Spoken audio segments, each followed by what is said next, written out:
મારું નામ અમરીશભાઈ છે।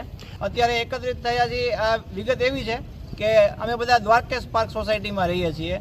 દ્વારકેશ પાર્ક સોસાયટીની બાજુમાં જ જે કોર્પોરેશનનો પ્લોટ આવેલો છે એ જે પહેલાં જે તે સમયે બરાબર ટીપીમાં એ આરક્ષિત હતો અને આરોગ્ય કેન્દ્ર માટે આરક્ષિત હતો અને હવે આરોગ્ય કેન્દ્રની બદલે અત્યારે રેન બસેરા બનવા જઈ રહ્યું છે।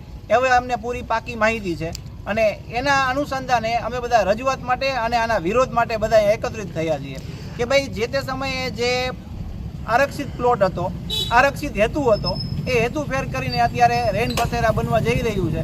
તો ભવિષ્યમાં બધાને ખબર જ છે કે રેન બસેરા શું છે, બરોબર, એનાથી શું દૂષણો છે એ આજુબાજુની સોસાયટીમાં ફેલાઈ શકે છે, અમારી સોસાયટીમાં ફેલાઈ શકે છે। અમે આના માટે આવેદનપત્રો છે એ ઓલરેડી કોર્પોરેટરશ્રીઓ, અમારા વોર્ડના કોર્પોરેટરશ્રીઓને આપેલા છે, માનનીય ધારાસભ્ય શ્રી દર્શિતાબેન શાહને આપેલા છે, જે તે ટીપી શાખા છે એ ટીપી શાખામાં આપેલા છે અને જનરલ જે બ્રાન્ચ છે આરએમસીની, બરોબર, એ આરએમસી બ્રાન્ચમાં પણ આપેલા છે અને એ લોકો છે એ હજી વિચારણા હેઠળ છે। તો આ મુદ્દો છે વિચારણા હેઠળ હોય તો એ મુદ્દાને હવે આગળ છે એ અમે સ્થગિત કરવા માગીએ છીએ અને આના માટે રજૂઆત માટે આના વિરોધ માટે અહીંયા બધા ભેગા થયા છે। સમયમાં આવા સાંભળવામાં નહીં આવે તો અમારા તમામ સોસાયટીના રહેવાસીઓ એને આવેદન આપેલા છે। અમારી આજુબાજુની ઘણી બધી બાજુની સોસાયટીઓ છે એને પણ જે તે સમયે આરોગ્ય ભવન માટે અને આરોગ્ય કેન્દ્ર માટેની મંજૂરી માટે પગલાં અમે આનાથી પણ વધારે ઉગ્ર અને જલદ આંદોલન કરવાની તૈયારી અમે લોકો દાખવીએ છીએ। આમાં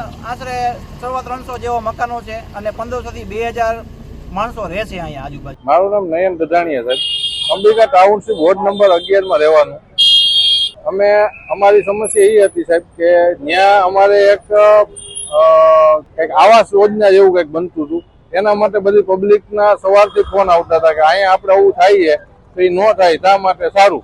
તો અમે અહીંયા જમીનભાઈ ઠક્કર પાસે આવ્યા હતા, પણ એમાં એકચ્યુઅલી એવું છે સાહેબ કે એમાં કઈ ખબર નથી પડતી કે અમે ત્યાં સાહેબ એક મુહૂર્તમાં હતા, ખાસ મુહૂર્તમાં એ લોકો આવ્યા હતા તો એ અમારી પાસે 2000 જણા અમે ત્યાં ભેગા થયા હતા તો એ અમારી પાસે ન આવી શક્યા, એટલે અમારે અહીંયા આવવું પડ્યું સાહેબ।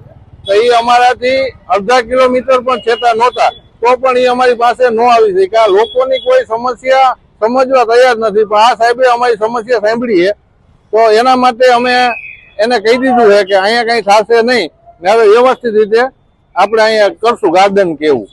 અહીંયા બસેરા યોજના કરીને કઈક હતું સાહેબ, એના માટે જ હતું। હવે એવું કઈ નહીં થાય એવું અમને આ સાહેબે એવું કીધું છે કે હવે હું રોકાવીએ। જમીનભાઈ ઠક્કરે એવો જવાબ આપ્યો છે।